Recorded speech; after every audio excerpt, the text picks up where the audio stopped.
안녕하세요. 의료계의 핫 이슈를 짚어드리는 이재갑의 메디칼 쇼크 진행을 맡고 있는 이재갑입니다.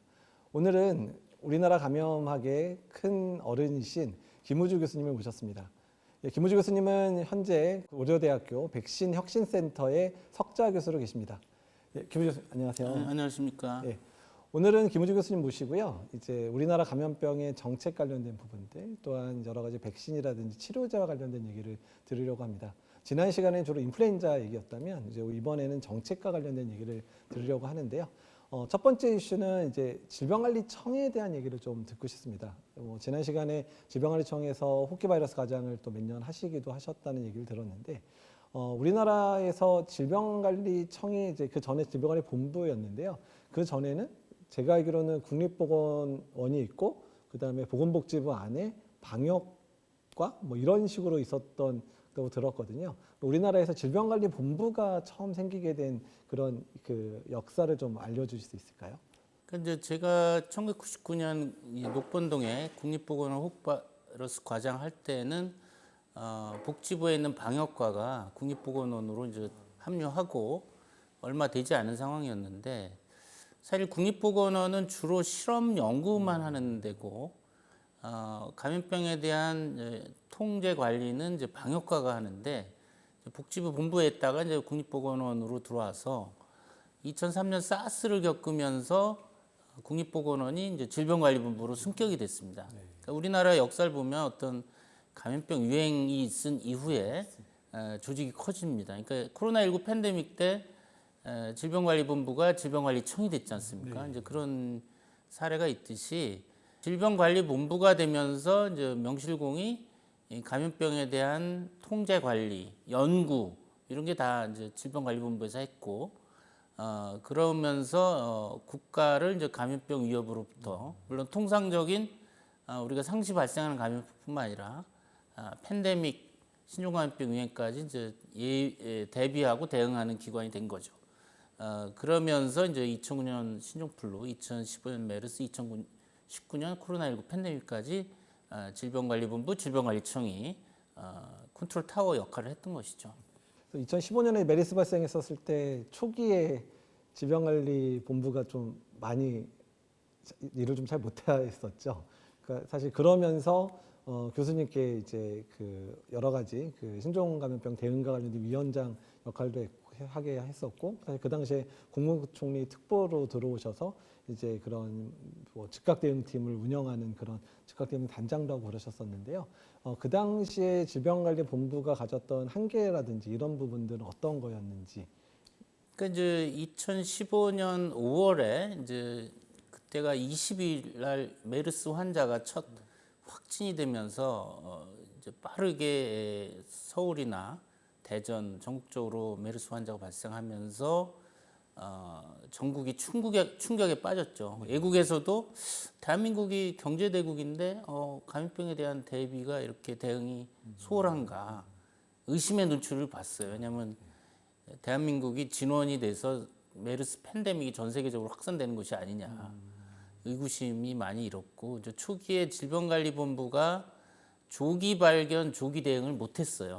그러니까 뒷문이 열렸던 거죠. 그러니까 그분이 60대 남성인데 바레인에서 수경 재배를 하던 분인데 사우디나 이 아랍에미리트 거쳐서 메르스 발생 지역을 거쳐서 5월 10일경에 증상이 시작돼서 이 아산에 있는 뭐 그 1차 의원도 지나고 폐렴이 되면서 이제 평택 성모병원에 입원해서 5월 20일 날 10여일 정도 늦게 확진이 됐는데 이미 퍼진 상황이었던 거죠. 그러니까 조기 발견을 못했고 조기 대응을 못했는데, 당시 이제 질병관리본부가 사실은 2014년 때까지만 해도 메르스에 대한 대응반도 운영하고 그랬는데, 이 2015년 그 전에 1년 전부터 그게 중단이 됐어요. 근데 이제 사실은 메르스는 2012년 9월에 이제 사우디에서 시작됐고, 사우디에서 계속 풍토병적으로 발생하고 있었고 치명률이 한 40% 되고, 또 중동은 우리나라 건설 노무자라든지 중동 석유 수입하기 때문에 중동에는 우리나라 많은 사람들이 가 있거든요. 그래서 항시 우리는 중동으로부터 메르스 유입을 감시하고 조기 대응해야 되는 상시책을 가졌어야 되는데 의아스럽게도 1년 전에 메르스 대응반이 해체가 됐습니다. 그게 이제 가장 큰 경계에 소홀한 거죠. 예. 우리가 뭐 군인들 항상 전투에 실패한 군인은 용서될 수 있어도 경계에 실패한 군인은 용서할 수 없다.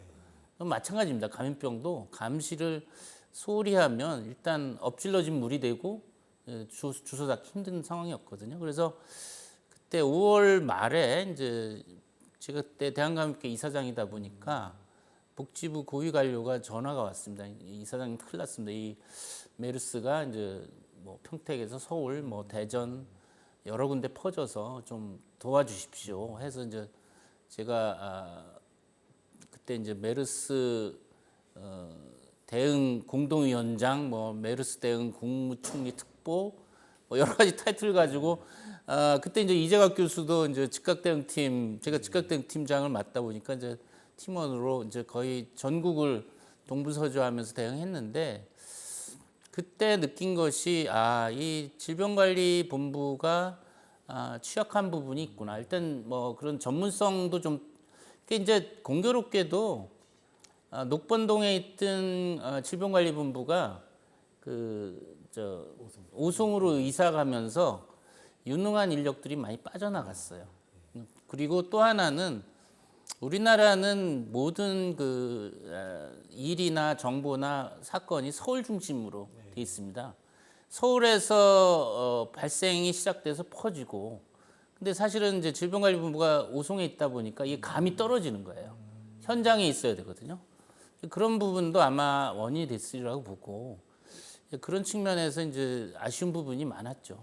사실 메르스 지나고 나서 질병관리본부를 뭐 격상도 하고 뭐 키운다 그랬는데 막상 변한 거라고는 이제 본부장이 실장급에서 차관급으로 격상된 거 말고는 거의 변화 없이 그렇게 진행이 됐었잖아요.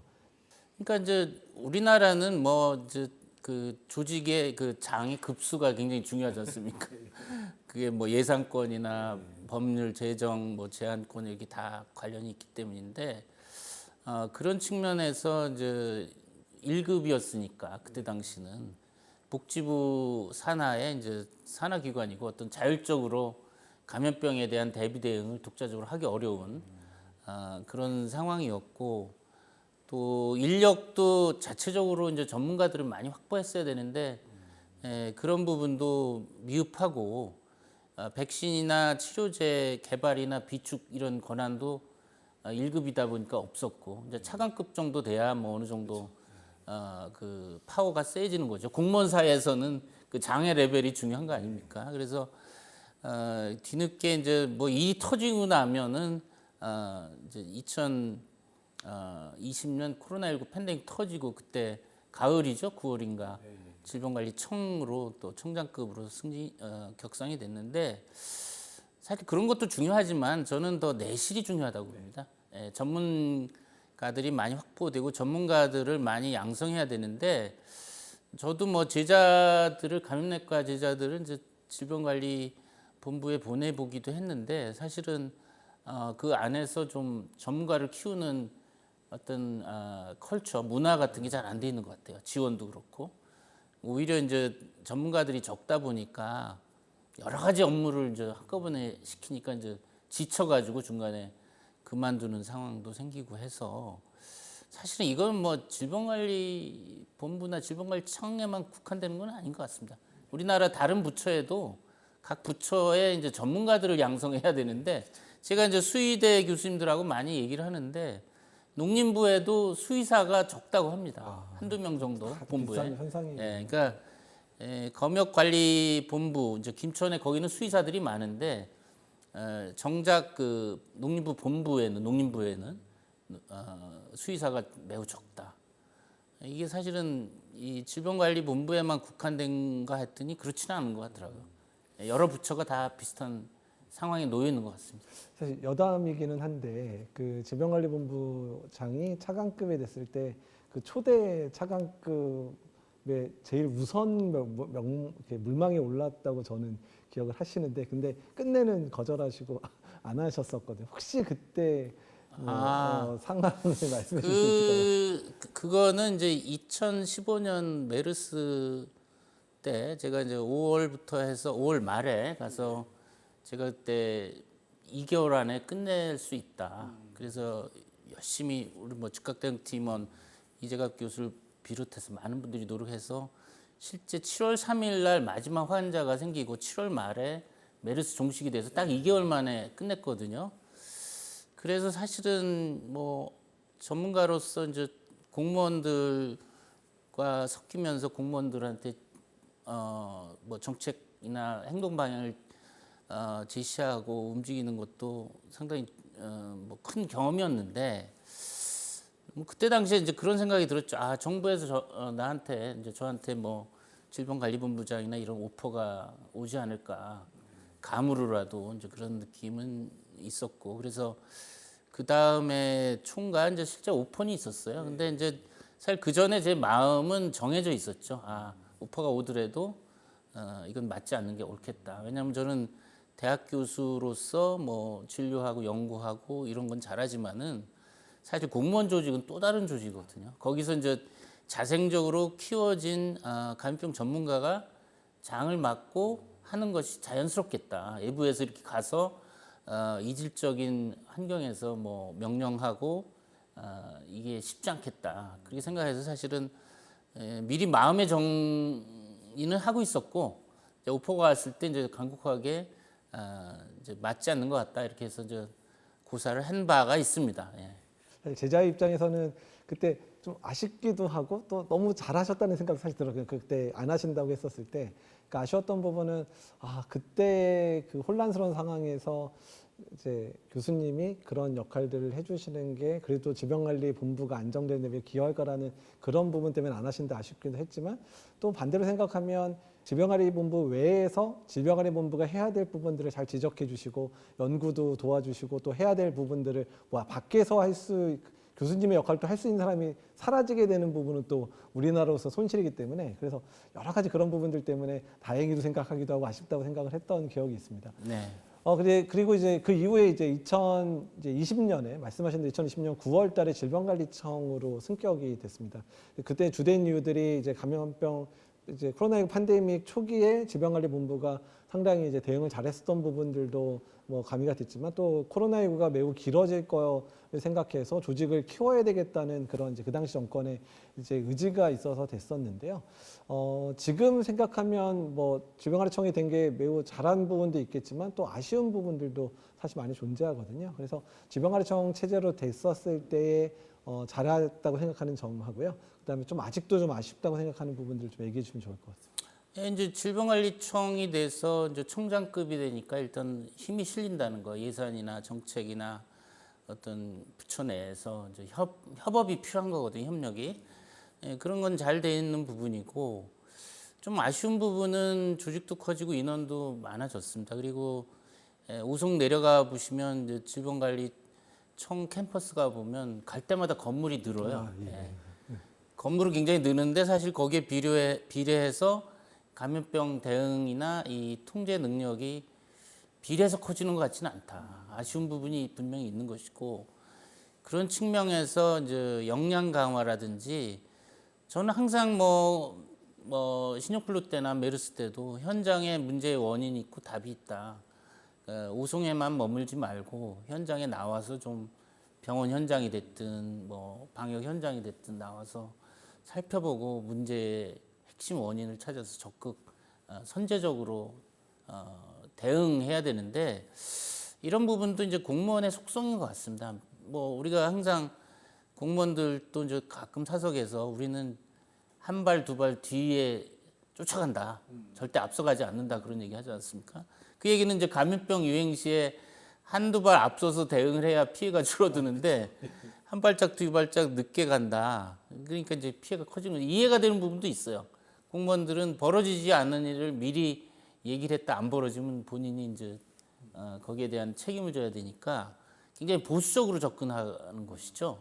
근데 이제 감염병은 보수적으로 접근하면 피해가 커지는 거거든요. 좀 더 프로액티브하게 전향적으로 접근해야 되는데 그런 부분도 굉장히 아쉽고 지금 백신 개발이나 이런 면에서도 좀 더 적극적으로 이제 그 국회든 중앙 부처를 설득을 해서 좀 그 예산도 확보하고.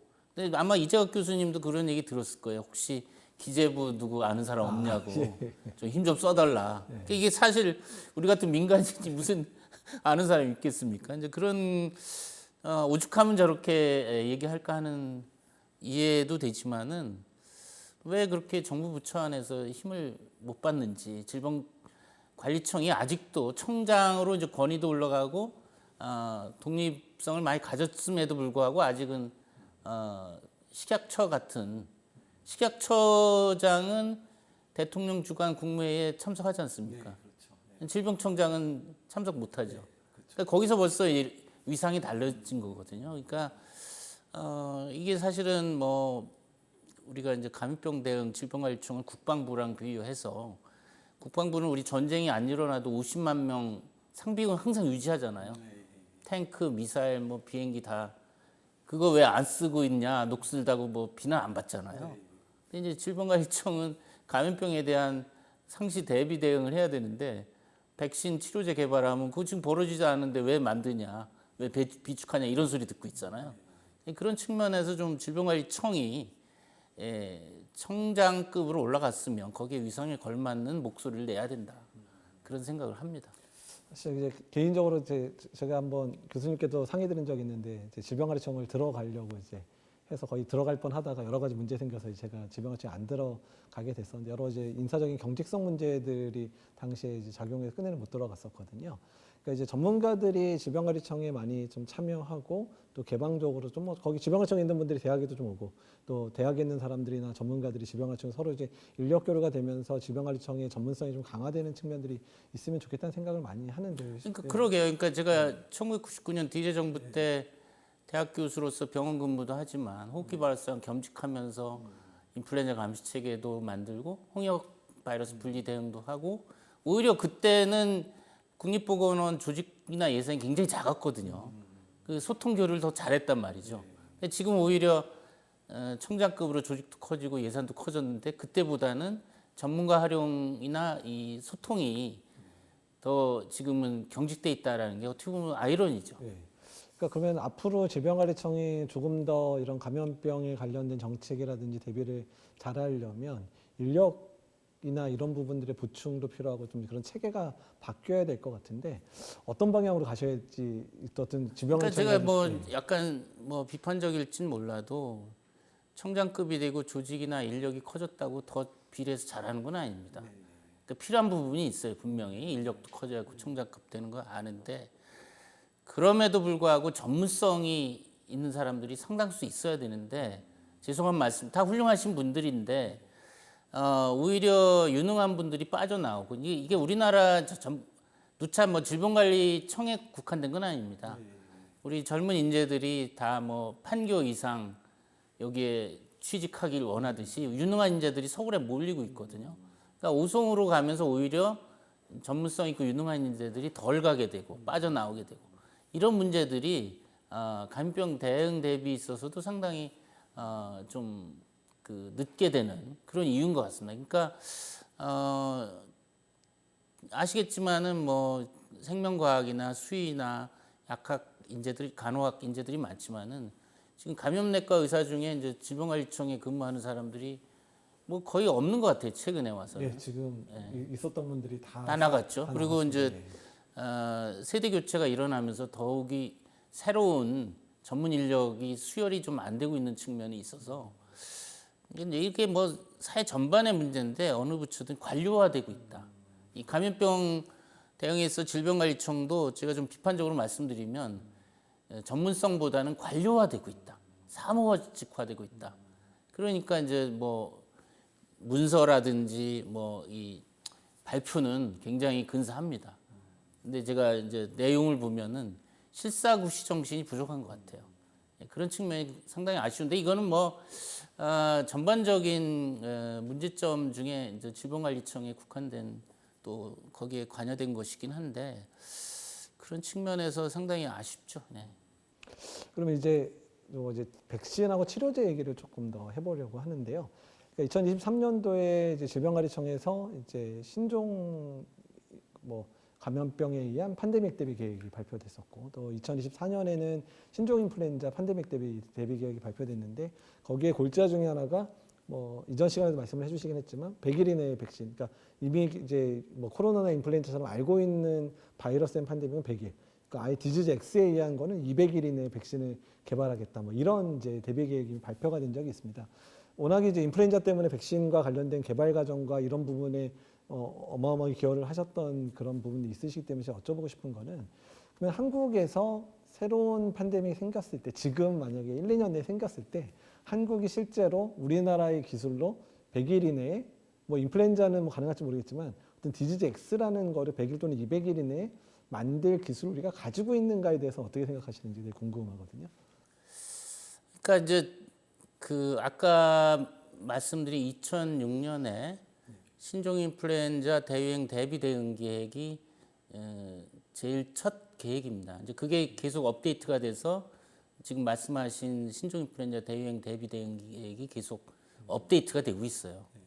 근데 문제는 이 계획이라는 것이, 제가 2015년 메르스 때 그 세종시의 복지부 상황실에 가서 왜 이런 상황이 벌어졌나, 그래서 복지부 홈페이지에 들어가서 감염병 대비 대응 계획 7개년 계획이라는 것이, 우리 경제개발 5개년 계획이 있나 있듯이 그게 이제 7년마다 업데이트가 됩니다. 그래서 그걸 열어봤어요. 왜 메르스가 이렇게 확산됐나. 근데 계획을 보면 그 계획대로 실천이 됐으면 메르스 안 터졌어요. 그러니까 계획은 다 훌륭해요. 제가 비하자는 게 아니라, 지금 이제 질병청에서 작년에도 그 신종 인플루엔자 대유행 대비 계획 발표 세미나에 이제 토론자로 이제 와달라고 해서 참석을 했거든요. 그때 제가 언급을 했습니다. 우리 계획 잘한다. 근데 실천이 부족하다. 계획을 세웠으면, 플랜을 만들었으면 구체적으로 뭐 백신 개발 100일 이내 액션 플랜이 나와야 되거든요. 그리고 진도 점검을 해야 되거든요.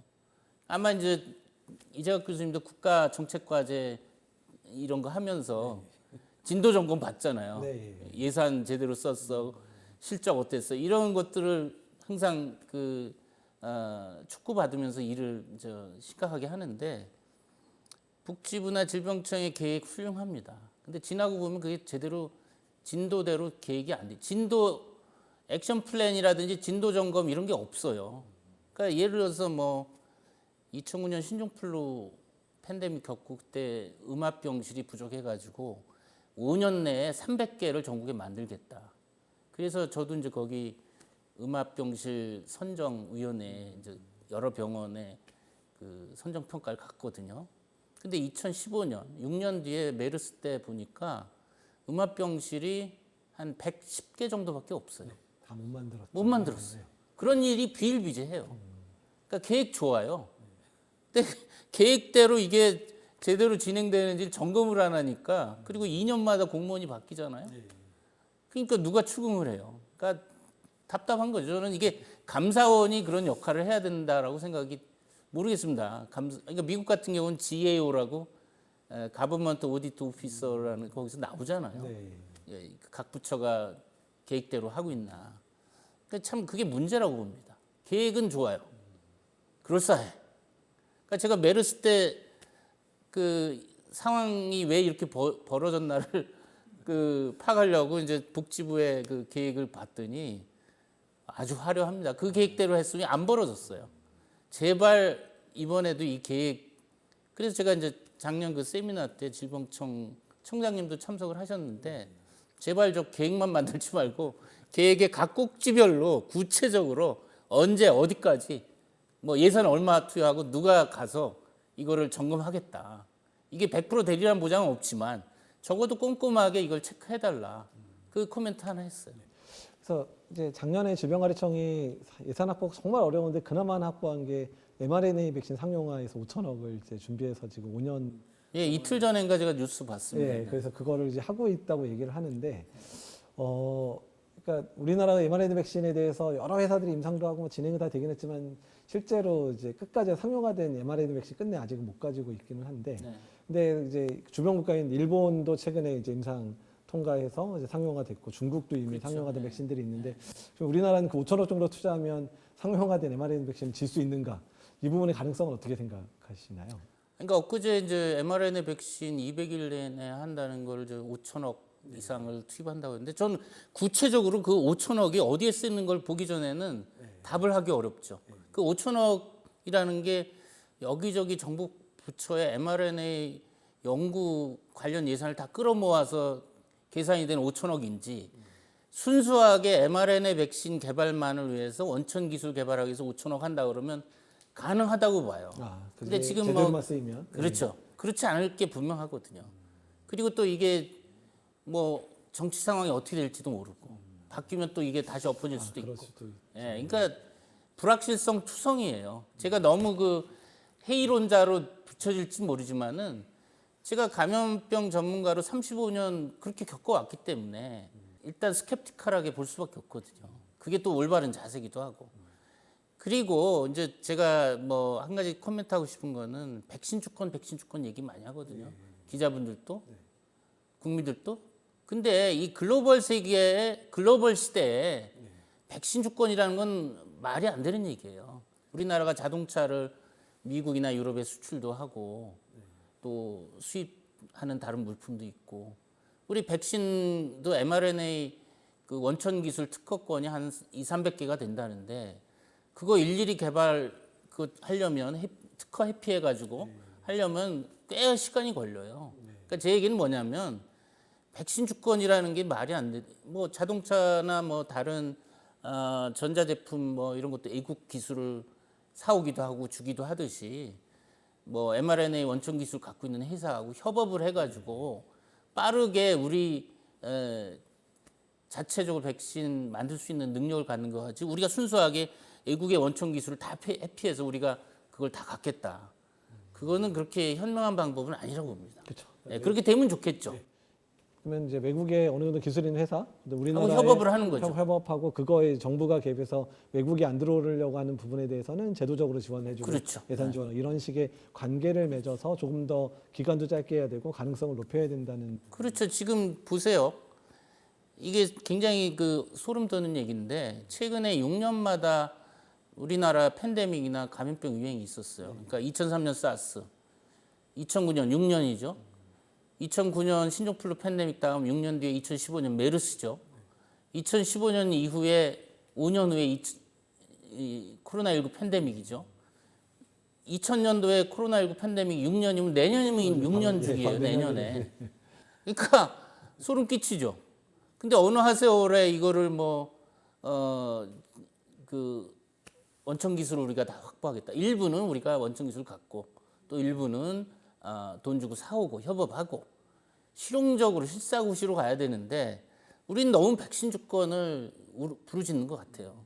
우리가 뭐 폐쇄적인 사회도 아니고 글로벌한 시대에 기술도 주고받고 수출도 하고 수입도 하고 협업을 해서 빠르게 나가는 게 현명한 방법이지 백신 주권 하다가 지금 이렇게 늦어지는 것 같아요. 저도 이제 교수님 말씀하신 대로 외국계 이제 백신 그 큰 이제 글로벌 플레이어들 있잖아요. 뭐 시케러스라든지 뭐 모더나나 화이자나 이런 데 이제 그런 임상 시험을 주도하거나 아니면 연구를 주도하고 있는 분들하고 만나서 얘기를 해보면 이제 교수님이 말씀하신 부분들하고 비슷한 얘기를 하더라고요. 정부가 주도적으로 요청을 해서 그 부분에 대한 인프라를 조성해주면 아니 당연히 우리가 그런 기술들을 한국 회사랑 못 나눌 이유가 있겠냐 이런 얘기를 하는 걸 들으면 교수님 말씀에 다 공감이 되는 부분입니다.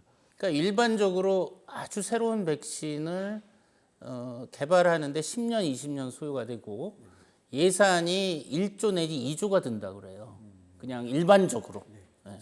갈수록 그 돈이 더 많이 들어요. 그런 측면에서는 5천억도 부족한 거죠. 그 5천억이 솔리 오로지 mRNA 백신 개발에만 사용된다라는 것도 아니고 지금 뭐 모르겠어요. 그 상세표를 못 봤기 때문에. 근데 이제 언론에 일단 5천억이 투여됐다 그러면 다 국민은 이제 빨리 되는구나 알고 있거든요. 실상은 뜯어봐야 되거든요, 그 안에. 예. 그리고 이제 치료제 관련해서는 그러니까 이제 일반인들 입장에서는 백신보다는 치료제가 더 편할 거라고 생각하시는데 많은 분들이 근데 실제로는 코로나19 지나는 기간 동안에 한국에서 여러 가지 뭐 이제 치료제 관련된 임상이 다 진행됐지만 현재 한국에서 승인받은 치료제는 하나도 없거든요. 한국이 다 외국에서 들어온 약들밖에 없고 그래서 오히려 이제 그런 그 연구를 하시는 분들이 얘기하면 치료제 훨씬 힘들다는 얘기를 많이 듣고 있거든요.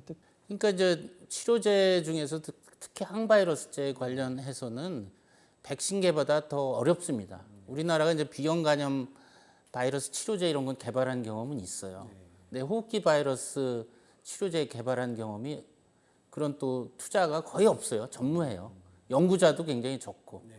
그러니까 이제 일본이 사실 항바이러스제 개발에 굉장히 노하우도 많고 뭐 파비피라비어라든지 또 인플루엔자 항바이러스 일본에서 개발을 많이 했거든요. 뭐 이런 거다 그럼요. 예, 일본은 굉장히 그 항바이러스제 개발에 노하우가 많습니다. 이렇게 그런 측면에서 우리나라는 이제 백신 개발은 어느 정도 되지만 항바이러스에는 지금 더 기반이 안 돼 있어요. 연구자도 없고 투자도 안 돼 있고 거의 불모지에 가까운. 예, 불모지입니다. 그러니까 제가 신종 인플루엔자 사업단장 할 때부터 15년 전부터 투자해야 된다 그런 얘기를 했는데 결국 뭐 연구자들이 이제 인기 있는 암이나 당뇨나 비만 돈이 되는데 투자를 하지 연구를 하지 항바이러스 쪽은 거의 연구자도 적어요. 굉장히 그런 측면에서 사실 더 암담한 상황이고 이걸 어떻게 풀어야 될지 저도 잘 모르겠어요. 그러니까 이제 화학적 약제는 전혀 성공한 건 없지만 그나마 이제 우리나라 허가받은 치료제는 항체 치료제 계열대.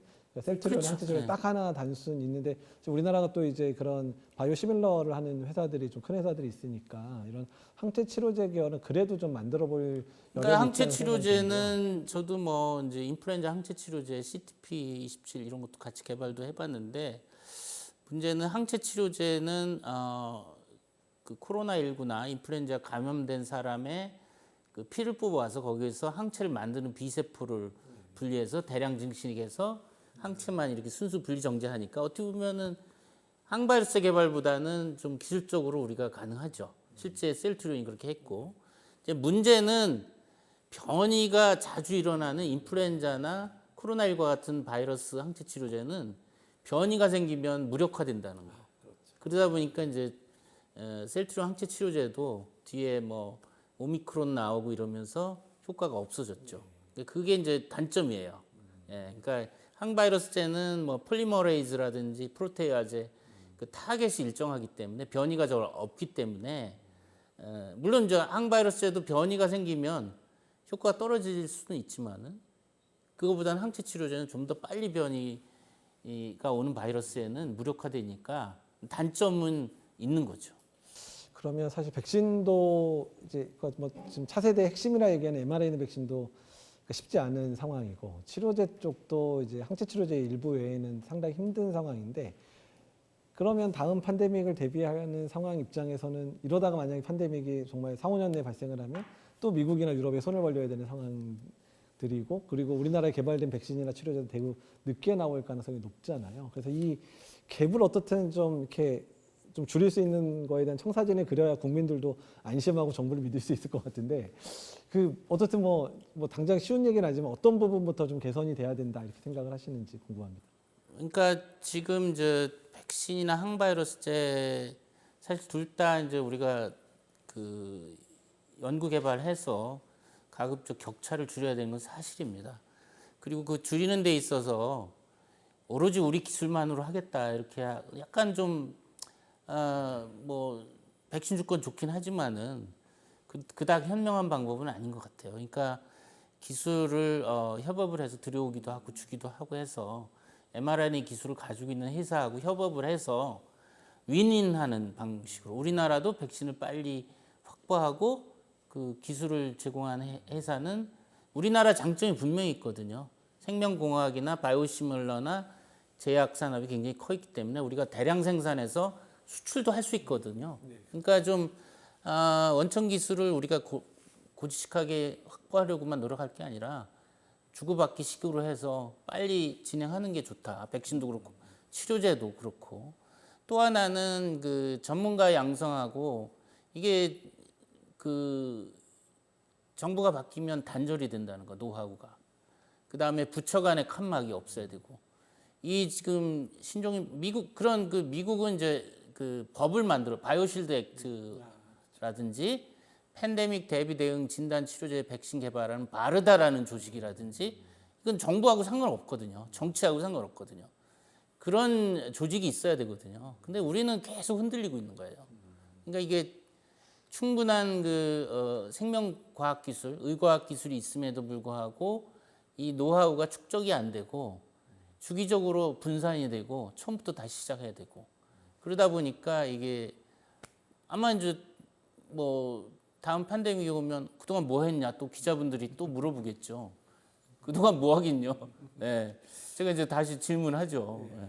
그러니까 이제 말씀하신 대로 이제 미국 같은 경우는 뭐 NIAID도 있고 그다음에 바르다 같은 데도 있고 뭐 국제적인 단체로는 세피라든지 이런 단체가 사실 어마어마한 예산을 여러 정부에서 받아가지고 이제 어떤 백신에 투자해야 될지 이런 거에 대한 청사진도 그려주고 이런 작업들을 하는데 그러니까 저는 이제 제일 고민이 되는 부분이 뭐냐면 우리나라는 그런 미국이나 이런 좀 돈이 충분히 정부 예산이 많은 게 아니니까 우리나라 선택과 집중을 되게 잘해야 되는 국가잖아요. 근데 그러니까 정부가 맨날 이제 그런 걸 투자하거나 뭐 외국 회사랑 할 때 제일 못하는 게 이거 했다가 여기서 못 해버리면 어떡하지 막 이런 불안감 때문에 그 이후에 받을 감사라든지 이런 것 때문에 불안해서 못하는 상황들이 너무 많은데 그러면 이제 그런 어떤 백신 회사랑 우리가 소통해야 되고 어떤 기술 우리가 도입해야 되고 이런 그런 것들을 이렇게 조망하는 뭔가가 좀 있었으면 좋겠는데 그러니까 이런 역할을 어디서 좀 감당하고 어디서 좀 해줄 수 있는 건지 사실 궁금하거든요.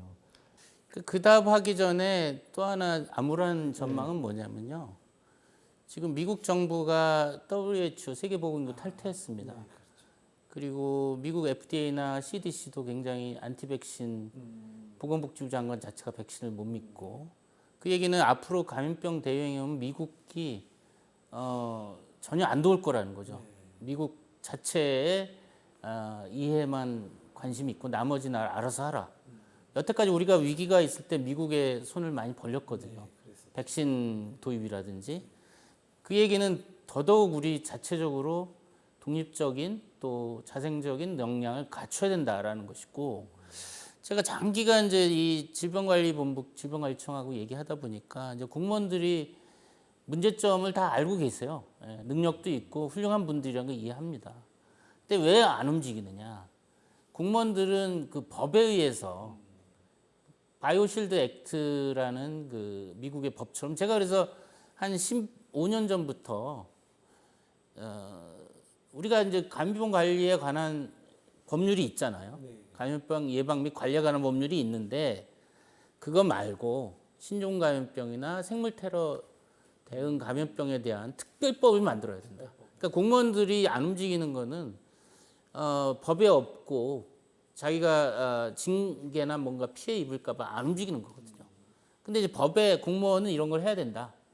백신 개발해야 된다. 치료제 비축해야 된다. 뭐 성구매 협작 이거 할 수 있다. 할 거란 말이에요. 안 할 수가 없죠. 그래서 제가 장기간 그 법을 특별법을 만들어야 된다. 그래야 공무원들이 불안하지 않고 그 권한을 위임받아서 또 할 수밖에 없고 하게 되는 거다. 조직도 키워야 되지만은 법이 있어야 되나. 법이 있어야 예산 확보도 뭐 기재부나 뭐 정치권의 영향을 덜 받고 법에 뭐 신종감염병 대비 대응 백신 치료제 뭐 개발 비축 이렇게 해야 된다고 얼마를 해야 된다고 그러면은 가는 거 아닙니까?